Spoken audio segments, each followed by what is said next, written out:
We can invert negative emotions and states of mind, turning ignorance into wisdom, anger into compassion, and greed into generosity. The fourth and final noble truth the Buddha uncovered is that we can learn to move beyond suffering through what he termed the Noble Eightfold Path. The Eightfold Path involves a series of aspects of behaving right and wisely. Right view, right intention, right speech, right action, right livelihood, right effort, right mindfulness, and right concentration. What strikes the Western observer is the notion that wisdom is a habit, not merely an intellectual realization. One must exercise one's nobler impulses on a regular basis, as one would train a limb. The moment of understanding is only one part of becoming a better person. After his death, the Buddha's followers collected his sutras, sermons or sayings, into scripture, and developed texts to guide followers in meditation, ethics, and mindful living. The monasteries that had developed during the Buddha's lifetime grew and multiplied throughout China and East Asia. For a time, Buddhism was particularly uncommon in India itself, and only a few quiet groups of yellow-clad monks and nuns roamed the countryside, meditating quietly in nature.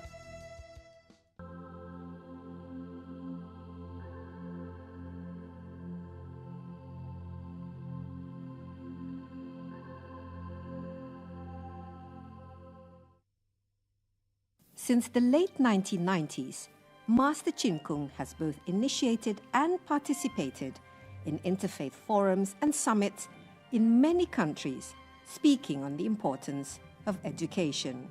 He explains that it is imperative that all religious teachers sincerely learn to be a teacher and act as a role model for all, and encourages these teachers to practice the teachings of the sages and saints in their daily life, delve deeply into the teachings of their own religions, and also humbly learn from other religions.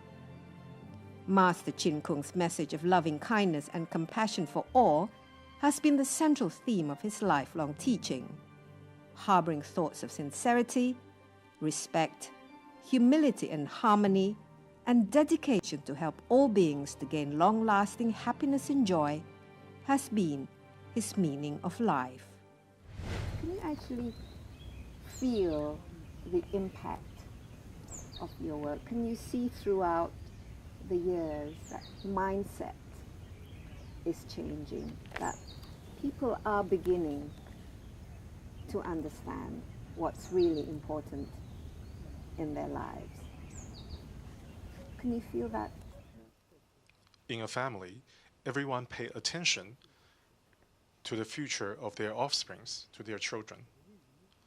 So a family will invite the best teacher they can find to come to the family to teach the children. So all the elders in the family will pay respect to the teacher when the teacher does arrive. To show that level of respect to the children. So when children see the elders in the family are so respectful towards the teacher, how can the children not learn sincerely from the teacher? When I was 6, my father took me to meet with my teacher first. In the shrine, there was an image of Confucius. My dad kneeled 3 times and prostrated 9 times to the image of Confucius. Then he did the same to the teacher. This is how respectful my father showed me as a child. We need to be having the right attitude towards the teacher.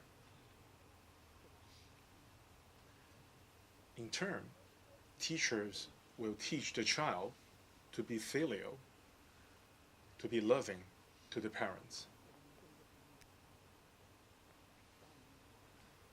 The parents, it's difficult for them to teach the children, hey, you have to love us. But for teacher to say, hey, students, you need to respect me. No, that's also difficult. So the parents will teach the children to respect the teacher, and the teacher will teach the children to love and be filial to the parents. This is the foundation of all learnings. I became a Buddhist at a very young age. Due to my parents' influence, and I've always been interested in the teaching of the Buddha. When I learned about Master's style of teaching in my teenage years, I realized it is a different way of teaching. it is his teaching I can relate and I can practice in everyday life. He's brought the Buddhist teaching into real life for us.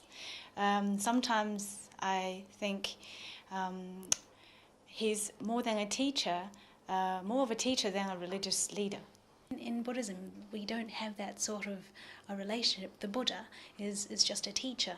So, sort of like if you're a Catholic or a Christian, you can still go to school and learn from many teachers to teach English, maths, science.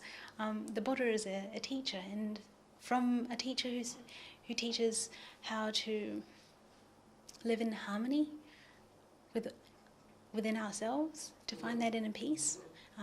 Venerable Master often talks about developing a pure mind, having that sense of inner harmony and peace, and also to live in harmony with everything around us, whether it be people or with the environment, which is really important these days. That's what the Buddhism teaches us, is about treating everyone equally, with respect, with kindness. And the Master being here has really taught me that when we talk about Buddhism, it's not just the books, it's about how we interact with other people. And that's what the Buddhism is making the others around us feel happy because we care for them. And not to be selfish, but to think of other people more. And that's what the Venerable Master has taught me.